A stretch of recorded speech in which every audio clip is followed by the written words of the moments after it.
Good morning. Welcome to Community Unitarian Universalist Church here in Plano, Texas. My name is Reverend Dr. Aija Duelm. I am the minister of this congregation. My pronouns are she, her, and hers.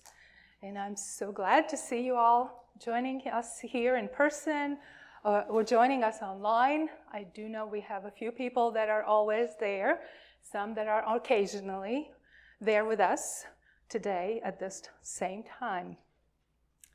We are a faith community that affirms the dignity of all beings, puts love at the center, and works for justice.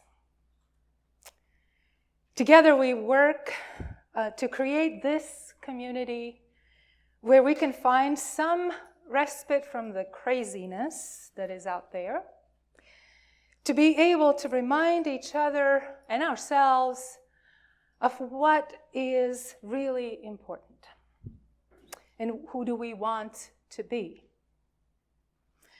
In order for us to have this place and this community, we give from our time, from our talent, from our treasures. We are possible because of the volunteers of this congregation. Labor Day is the time to celebrate and the working people, to remember their struggles in order to achieve the many benefits that we have today. And we know that in the capitalist system, these struggles have been real and they're still ongoing. But today, I want to do something different. I want to look at work that seems to be sitting at the very edge in this capitalist system, the work of volunteers, the work that is unpaid, the work that is labor of love. And it is such a significant work. It makes a difference in our lives, in the lives of people around us. And so I invite us all to pause today in the midst of the craziness of the world and honor our volunteers, because without you, this place would not be possible, and the many things, other things in the world would not be here for us. Wherever you are on your journey, welcome here. Opening words for this Labor Day are from Visser. We enter this sanctuary for kindness and comfort. May rough, worn hands and aching backs be healed, including hurting knees and hips. We enter this sanctuary of hope for equality. May those who labor to survive live to know justice. We enter this sanctuary of love and vocation. May our bonds of solidarity be strengthened. We enter this sanctuary of courage and friendship. May we move hand in hand toward freedom. Tomorrow is Labor Day, an annual celebration of the social and economic achievements of American workers. The origins of this holiday come from the late 19th century, when labor activists pushed for a federal holiday to recognize the many contributions workers have made to America's strength, prosperity, and well-being. The creation of the federal holiday in 1894 is seen by some historians as a political move to appease the labor movement after the violent Pullman strike earlier that year. The Industrial Revolution had created harsh working conditions, long hours, low wages, And that led to a growing movement for work that advocated for workers' rights and better treatment. Labor movement leaders worked hard to improve the conditions of workers who were, in reality, tyrannized by abusive employers and landlords. And while this labor movement has made a lot of progress in alleviating the conditions in which we work today, the United States is still a long way to go, has still a long way to go, because even today it ranks poorly for workers' benefits, often being the only developed nation without mandated paid time off, paid sick leave, and paid parental leave. And it is leading to having longer work hours compared to other high-income countries. As it was in the 19th century, it is still very much in the interest of capitalists to use the workers for their personal benefit and gain. It is a system that perpetuates inequality because the capitalists benefit from having a class of easily exploitable workers that can be paid less. It is a system that creates social harms because of its focus on profit that can and do lead to environmental pollution, exploitation of workers, and other negative social consequences. It is a system that looks at human beings in light of your output, your productivity, and offers little value to those who do things that do not increase someone else's wealth or capital. We all live in this system and have been inundated with messages of how our worth is tied to production, that we are what we make of ourselves, and how we use our potential for the good of the world, how we are supposed to be busy at work and show results. And these messages often overlook and even undervalue the things that we do for each other that cannot be measured with dollar signs or other utilitarian type of goods. I'm not an exception to this. I started working when I was 12. During the summer, together with my family, we weeded sugar beets. And I was pretty good at, I know, a lot of work. I was pretty good at it. I even got into a local newspaper for having taken care of 1.6 hectares of sugar beets, which is about 4 acres. Weeding twice.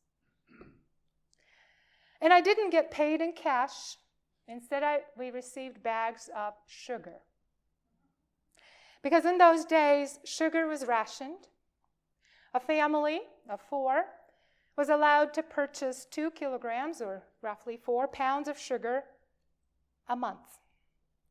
And a family who does a lot of preserves in order to have something to eat during the winter months, that was not sufficient. So we took on weeding sugar beets. Simply having a side job out of necessity. My mother worked full-time, and in addition, she took care of our family, raising us, my sister and I, taking care of our food, clothing, school functions, and entertainment. And all of these other things were considered to be a woman's job, a job without pay, and she was required to work full-time. Some of you may have experienced something similar. Some of you may have been able to do all these things maybe without having to work full-time for an employer, but you know how much the other things actually are. the capitalist system devalues that kind of work because you do not produce a wage. So this system allows to go all out to assault women, their freedom, their reproductive rights. This is the system that criminalized contraception and abortion, and all of this happened in that transition to capitalism. Work that is not paid labor is seen as worth nothing or little, even though it actually benefits the capitalism. Similarly, the work that we do here at the church, in the eyes of the capitalists, is seen, as Reverend Melissa Flora-Bixler says, a beautiful waste of money. In that article from which you heard earlier, she illustrates how many things that the faith community does fall outside of the things that the capitalists value. Her church gives money away, but often to lost causes, to places where there are no receipts, to people who do not register as being productive citizens. They throw birthday parties to women, for women in the prison. They bail out people from the ICE detention. They pay people's rents. And most often, they simply love each other by sharing what they have. All of which brings so much meaning and worth to people who gather there. The church is a place where we take time to worship, she says. We too take time to worship, to remind ourselves to put love at the center of everything we do, to notice and truly see the people who are here with us. This place, this community, is not possible without the people who are here, offering their care and their work to create this space and to create the programs that we have. Your labor, your work, your heart, and your care is what gives an opportunity for us to be here in this corner of Texas, a place of respite for many of us, a place of hope and meaning, a spiritual home. So I want to lift up and honor this work, this labor of love that we all do. Many of you have spent numerous hours volunteering for this church, the many events and programs that we do here. And this work does not get measured with the dollar signs or the paycheck. And it is worth more than any price tag can ever establish. Because here it is not about products or wealth building. Here it is about relationships and connections and experiences. The connections that have the ability to sustain us through our life's journey and its many twists and turns. Here, we do the work to create a community that can hold hope for one another. We spend time, we put effort, money, and resources in creating experiences that are meaningful to us. That gives us opportunity to grow, to expand our understanding of what it means to be human and how to live in community with others. And in short, to be a volunteer is to be a miracle maker. Because we create things that change lives, that bring hope and offer comfort. And I am so grateful for each one of you who are willing to give from your time, your treasures, your talents, because of your love and care for this place and for one another. And we are in the midst of very challenging times. I know that many of us feel disheartened by what we hear happening all around us. And it may be that some of us are wondering how we will survive this mayhem. And we may need a gentle reminder to be kind to one another, to be gentle with ourselves. We know there's more work to do here. There's more work ahead of us. Our church year is just about to begin. With the beginning of the church year next weekend and the activity fair that we will have, that will have the opportunities for you to sign up for more ways to engage in the programs and things that we do here. But in order to appreciate this work and encourage all of us as we look ahead of these things, I have prepared a small gift for each one of you. I would like to offer you these volunteer survival kits. Because I think we will need them to keep this place going, to be able to be here for one another, to help hold each other in love and hope. We'll need some boost. So what you will see here are, you have two choices, with sugar and without. The ones with the yellow signs are without sugar, they're sugar-free. And all of the other ones have sugar in them. Pam will play some music in the background and invite you to come up, take your survival kit, volunteer survival kit, even if you think you're not going to be volunteering here in this church. It may inspire you to volunteer somewhere else. Come, take one, and if you know someone who's not here and you will be visiting them, take that kit for them. I believe we have plenty.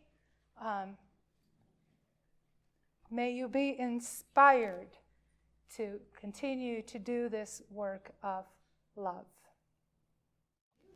I offer you these words of blessing. May your hearts and hands and minds be renewed to the world that is waiting for you. So you can go out to that world to bring your gentle touch to those in pain, to help those in need, to speak truth to those with power, to go out with courage to do the work which calls you with passion and faith to change the world. Martha Kirby Capo said these words: "Our time together is finished, but our work is not yet done. May our spirits be renewed and our purpose resolved as we meet the challenges of the week to come. And even though the flame is extinguished, until it is once again ignited by the strength of our communion, we will keep going. Go now in peace." Amen.